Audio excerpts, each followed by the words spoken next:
오늘의 말씀 본문은 마가복음 9장 2절에서 13절입니다.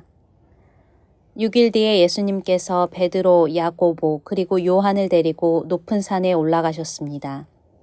이 제자들 앞에서 예수님의 모습이 변하였습니다. 예수님의 옷이 하얗게 빛났습니다. 세상에 어떤 사람도 그렇게 희게 빨 수 없을 정도로 새하얗게 되었습니다. 엘리야가 모세와 함께 제자들 앞에 나타나 예수님과 더불어 말씀을 나누었습니다. 베드로가 예수님께 말했습니다. 선생님, 우리가 여기 있는 것이 좋겠습니다. 우리가 천막 셋을 세우겠습니다. 하나는 선생님을 위해, 하나는 모세를 위해, 그리고 또 하나는 엘리야를 위해서입니다. 베드로는 무엇을 말하는지 알지 못했습니다. 왜냐하면 그들이 두려움에 빠져 있었기 때문입니다. 구름이 그들을 덮었습니다. 그리고 그 구름 가운데서 목소리가 들렸습니다. 이 사람은 내가 사랑하는 아들이다. 그의 말을 들어라. 그 즉시 제자들이 주위를 둘러보았습니다. 그러나 예수님 외에는 아무도 볼 수 없었습니다.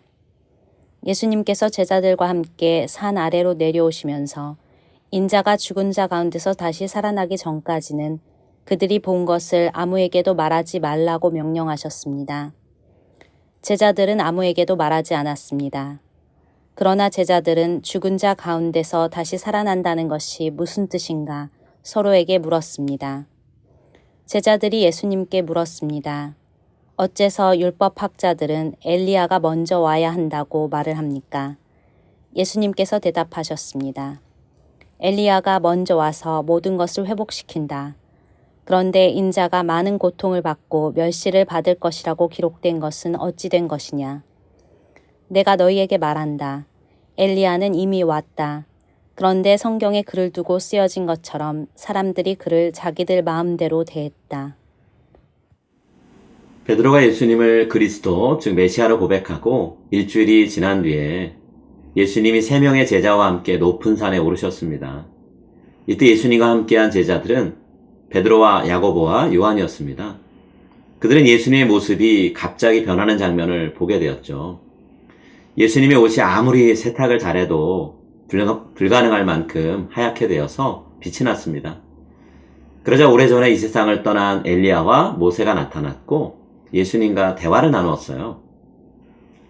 얼굴과 옷이 온통 하얗게 빛이 나는 3명이 이야기를 나누는 모습만 봐도 놀랍겠죠. 그런데 3명 중에 2명이 하늘로 승천했던 선지자 엘리야와 이스라엘의 출애굽을 이끌고 높은 산에서 숨을 거뒀던 모세였다는 사실은 더욱더 놀랍습니다.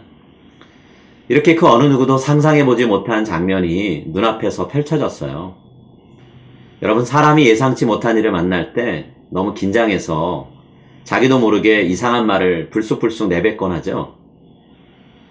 베드로도 겁에 질려서 무슨 말을 해야 될지 모르는 상태가 되었습니다. 그러다 자기도 모르게 불쑥 한마디를 입 밖으로 내뱉었는데요. 지금 여기 있는 것이 좋사오니 예수님과 엘리야 그리고 모세를 위해서 초막셋을 지으면 어떨까요? 여러분, 도대체 베드로가 왜 초막셋을 짓는다는 생각을 했던 것일까요? 베드로가 그 옛날 출애굽을 하던 시절을 떠올렸던 것일까요?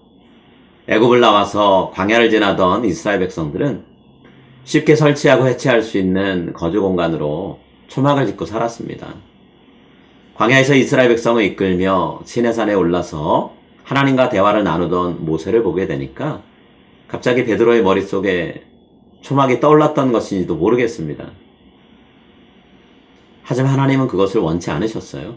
그 대신 하나님은 베드로를 비롯한 제자들이 그날의 경험을 통해서 예수님이 누구이신지를 보다 더 명확하게 알기를 원하셨죠. 베드로가 고백한 것처럼 예수님은 하나님이 보내신 그리스도, 즉 메시아이십니다. 그러나 그냥 메시아가 아니고요. 하나님의 사랑을 받고 하나님께 인정받는 그런 아들이셨어요. 그 예수님이 모세나 엘리야처럼 하나님의 백성들을 하나님이 원하시는 길과 하나님의 나라로 이끌어가고 계세요. 예수님이 앞으로 걸어가실 길이 엘리야와 모세의 길과 같은 방향이라는 걸 3분의 만남이 상징적으로 보여주고 있는 거죠. 하나님이 하늘에서 예수님을 그분의 사랑하는 아들로 선포하시고 나자 엘리야와 모세가 사라졌습니다. 그래서 베드로는 자신이 말한 대로 초막을 짓지는 못했어요. 그 대신 예수님이 앞으로 십자가의 길을 걸어가심으로 인해서 세상을 구원하실 것이라고 하는 계획을 말씀으로 듣게 되었죠. 예수님과 동행했던 세 명의 제자는 그 말씀이 무슨 뜻인지 그 자리에서 이해하지 못했습니다. 하지만 그들은 온 세상의 구원이 일어나기 전에 어떤 일이 먼저 일어나야 될지는 알고 있었어요. 그 당시 서기관들은 말라기 4장을 인용하면서 하나님이 엘리야를 다시 이 세상에 보내실 것이다 라고 사람들에게 가르쳤습니다. 엘리야가 와서 이스라엘의 하나님이 그분의 백성들에게 찾아오실 길을 준비할 것이다 라고 외쳤던 거죠. 베드로를 비롯한 제자들 그리고 당시의 유대인들은 엘리야가 오기를 기다리고 있었어요. 그런데 예수님은 제자들에게 이미 엘리야가 이 땅에 왔다라고 말씀을 하셨죠. 여기서 예수님이 말씀하시는 엘리야는 세례 요한을 가리킵니다. 제자들이 세례 요한이 구약에 예언된 엘리야란 사실을 모르니까 예수님을 약속된 메시아로 고백은 했어도 엘리야가 먼저 와서 준비한 길을 따라 이 세상에 오시는 하나님이 예수님이란 사실은 알지 못했던 거죠. 아주 당연한 결과예요. 산 위에서 예수님의 모습이 변하고 하늘에서 하나님의 음성이 들려온 것, 이것은 제자들의 눈앞에 인간의 모습으로 서 계시는 예수님이 하나님의 아들이시라는 걸 확실히 보여주는 사건입니다. 하지만 예수님이 십자가 위에서 죽임당하시고 부활하신 이후에나 그 사실을 제자들과 모든 사람들이 깨닫게 될 거예요. 그래서 예수님은 변화산에서 보았던 장면을 예수님의 고난과 죽음이 일어나기 전에는 어느 누구에게도 말하지 말라라고 당부하십니다. 이제 예수님의 변화가 제자들의 변화로 이어져야 할 때가 올 것입니다. 십자가에 달려 돌아가신 예수님이 부활의 몸을 입고 다시 나타나실 때 제자들은 예수님을 온 세상의 주인이요 구원자로 고백하는 믿음의 눈을 갖게 될 거예요. 두려움에 떨며 숨어야 했던 제자들이 온 세상을 향해 하나님의 아들 예수가 이 세상에 진정한 구원을 가져다 주실 메시아입니다 라고 외치게 될 때가 오는 거죠. 의심에 쌓여서 예수님을 믿지 못하던 마음이 변하고 오직 예수님만 위해서 살아가는 헌신된 제자의 삶을 살게 될 것입니다. 그와 같은 변화가 오늘 저와 여러분의 삶에 시작되기를 소망합니다. 우리의 삶 가운데 임하셔서 하나님의 능력을 펼치고 계시는 예수님의 역사를 볼 수 있는 눈이 열리는 우리 모두가 될 수 있기를 간절히 바랍니다. 이제 오늘 주신 말씀을 붙잡고 다음의 기도 제목으로 함께 기도하시겠습니다. 기적을 일으키시는 하나님의 능력만 바라보지 않게 하시고 우리 인간의 삶을 세밀하게 살피고 만져주려고 평범한 사람의 모습으로 찾아오신 예수님의 친근함도 사모하게 하소서. 전혀 예상치 못한 때에 놀라운 방법으로 변화를 일으키시는 하나님의 역사를 기대하며 오늘 내 삶에 주어진 모든 상황을 소망 가운데 바라보게 하소서.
이제 오늘의 합심 기도 제목을 따라서 함께 기도하겠습니다. 예수님이 걸어가신 삶의 발자취를 묵상하는 가운데 내게 부어진 은혜를 온전히 깨닫고 감사하게 하소서. 예수님이 내게 부어주신 사랑이 나를 통해 세상으로 흘러가도록 나를 내어드리는 삶을 살게 하소서. 내 입에서 나오는 말과 눈빛과 모든 행동이 하나님이 보시기에 기뻐 받으실 만한 산 제물이 되게 하소서.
이제 다음 기도 제목을 놓고 함께 기도하겠습니다. 의료계에 종사하는 성도님들이 코로나 환자들을 만나 치료할 때 저들을 안전하게 지켜주소서. 개인 사업을 하시는 성도님들의 사업처를 주님의 손으로 붙들어 주셔서 재정적으로 건실하게 해 주소서. 직장인으로 살아가는 성도님들의 직장 생활을 안정되게 하시고 이직이 필요한 분들께 새 길을 열어주소서.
이제 다음 기도 제목을 놓고 함께 기도하겠습니다.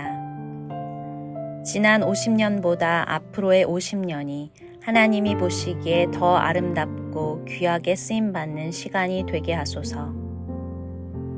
우리의 자녀들이 성숙한 신앙인으로 자라 전 세계 어디에 있든 하나님의 나라를 선포하고 세워나가게 하소서.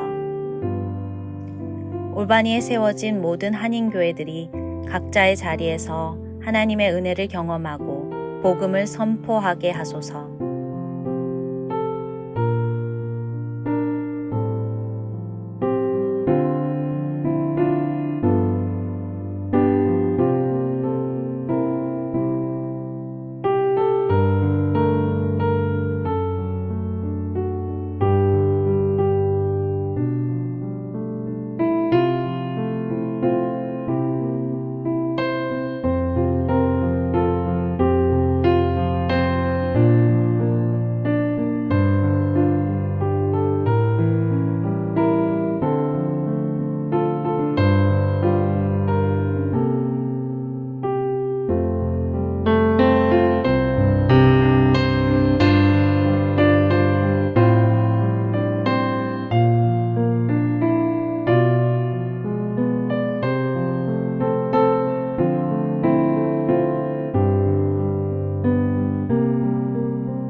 이제 자신과 가정을 위한 기도 제목을 놓고 함께 기도하겠습니다.